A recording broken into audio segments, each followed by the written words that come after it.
ડુંગળીના પોષણક્ષમ ભાવ ન મળતા ખેડૂતોમાં રોષનો માહોલ છવાયો। ડુંગળીની નિકાસ પર પ્રતિબંધના કારણે ખેડૂતો મેદાને ઉતર્યા। સૌરાષ્ટ્રના સૌથી મોટા ગોંડલ માર્કેટિંગ યાર્ડ બહાર વિરોધ પ્રદર્શન કર્યું। રાજકોટ જૂનાગઢ હાઈવે પર ડુંગળી ફેંકીને વિરોધ કર્યો અને માર્કેટિંગ યાર્ડના દરવાજા પણ ખેડૂતોએ બંધ કર્યા। ખેડૂતોએ સૂત્રોચ્ચાર કરીને દેખાવ કર્યો। ખેડૂતોના વિરોધને લઈને હાઈવે પર ટ્રાફિક જામના દ્રશ્યો સર્જાયા।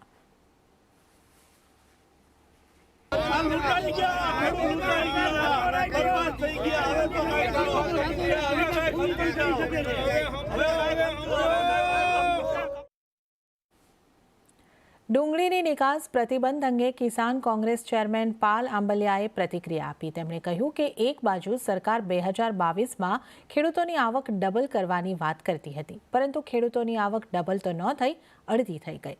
પાલ આંબલિયાએ ડુંગળીની સાથે અન્ય કોમોડિટીને લઈને પણ નિવેદન આપ્યું। તેમણે કહ્યું કે વર્ષ 2021-22માં કઠોળના ભાવ સારા મળતા થયા।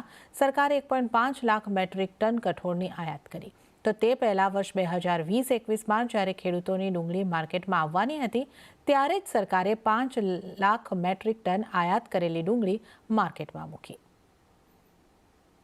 એક બાજુ સરકાર 2022માં ખેડૂતોની આવક ડબલ કરવાની વાત કરે છે અને બીજી બાજુ જ્યારે ખેડૂતોના ખેત પેદાશના ભાવ ઉપર ગયા છે ત્યારે સરકારે એમાં કોઈ ને કોઈ હરકત કરી છે।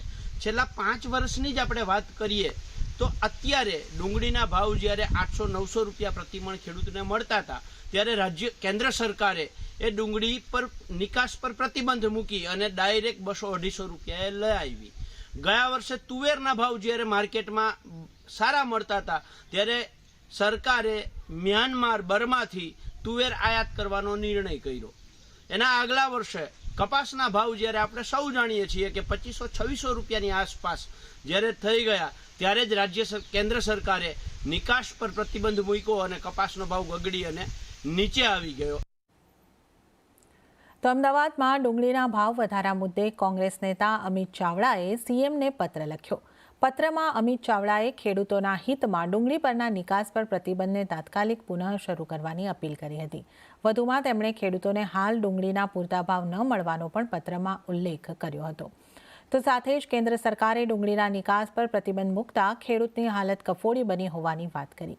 મોંઘું ખાતર, બિયારણ અને દવાઓ પણ ખર્ચ નથી નીકળતો હોવાનો પણ તેમણે ઉલ્લેખ કર્યો। એમનું કહેવું છે કે 55 mm ની સાઈઝની જે મોટી ડુંગળી આવે છે એ ડુંગળીનું મોટા ભાગે માર્કેટ વિદેશમાં છે અને નિકાસ પર પ્રતિબંધ મૂકવાથી એ ડુંગળીનું નિકાસ પણ નહીં થઈ શકે, ખેડૂતોને ભાવ પણ નહીં મળે। એનાથી સ્પષ્ટ મતલબ છે કે સરકાર ખાલી ખેડૂતના હિતોની વાતો કરે છે પણ સાચી હકીકત જાણીને એની સમસ્યાનું નિવારણ કરવા માટે કોઈ તૈયારી નથી। તો સાથે જ